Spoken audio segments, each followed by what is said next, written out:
Hey everybody, welcome back. We're gonna do a orange quill from Skues, and there's a picture of the fly. Hot orange silk, Condor quill, dyed hot orange, cock red fibers for tail and hackle, and Starling for the wings. And we're gonna use a dry fly hook here in size 14. This is a mustad. There's our hot orange silk.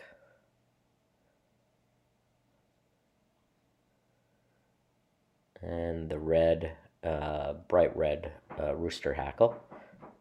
We're going to use the coloring. Here is a Condor quill, and it's been dyed hot orange.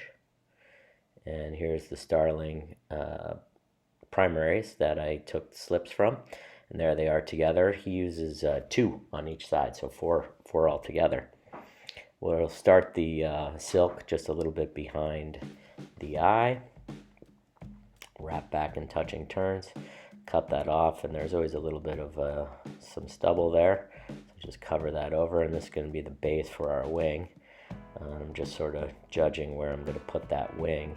There are the 4 slips I have all together. I put them in some tweezers there, so I'm a little faster here for the video, and I'm going to do them a hook shank in length approximately, do a little bit of a pinch wrap, and I like to pull up, and you flip the pinch so that you're pinching the front part of the wings, so it's the back part that compresses, a little different than when you're tying a wet fly.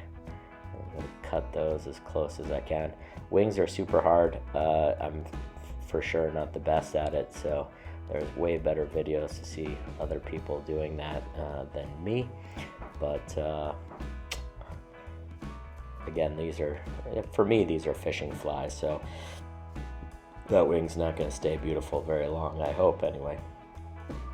So crushing the butt ends of the fibers and moving back a little bit, and I'm going to enter the tail here and try and use some of the tail to continue that taper. So that's the red cock hackle, and again, about a shank length, and I'm just going to roll it up on top here with the tying silk, and holding it on top, moving back,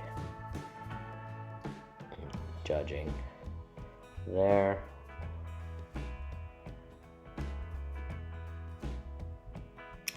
And sorry for the flip there, but the camera went out and I had made some progress before I noticed it.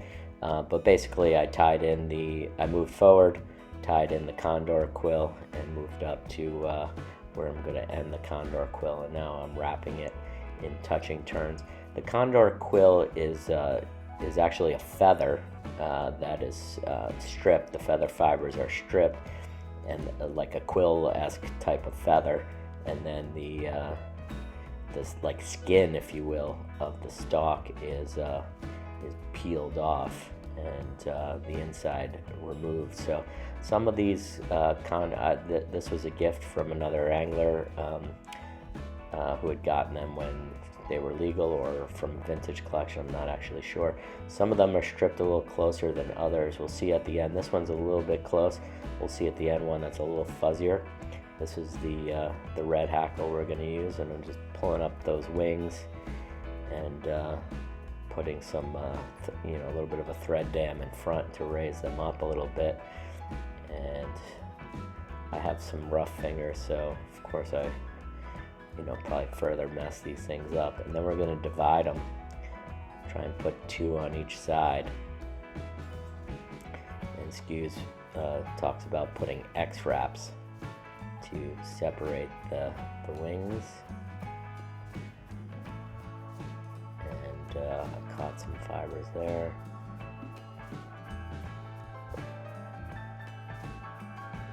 And it's just to keep the wings separated, and to put those 2 slips from each side together.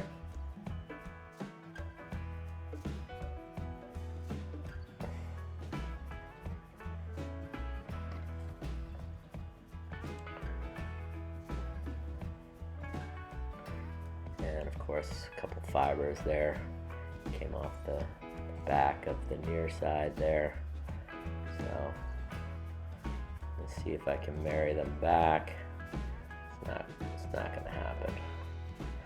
So anyway, we'll move our silk forward, get rid of the excess stem on the hackle, and then it's probably just best to remove that. That's going to be in the way of spinning the hackle. So, and the hackle will catch it, and then it'll further mess up the wing. So, and some extra fibers are stripped, of course, on the near side. We'll take a couple of turns, 2.5, 3-ish there of the hackle in the back, depending on the density, and then a few turns in the front.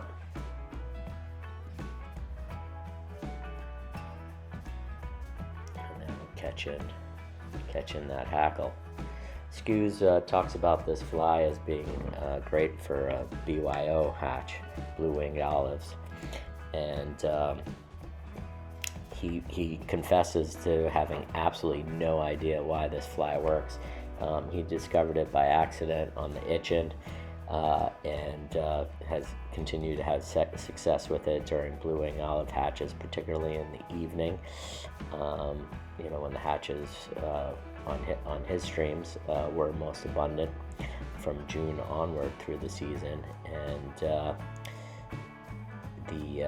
if they're taking nymphs, then obviously this is not the pattern, but if it's spinners or duns, subimagos, he for some odd reason always had luck with this pattern, and he confesses it looks absolutely nothing like a blue-winged olive, but the patterns that he has that really do look like a blue-winged olive, for whatever reason, didn't work, and this fly does work. So one of those weird things, which is kind of fun.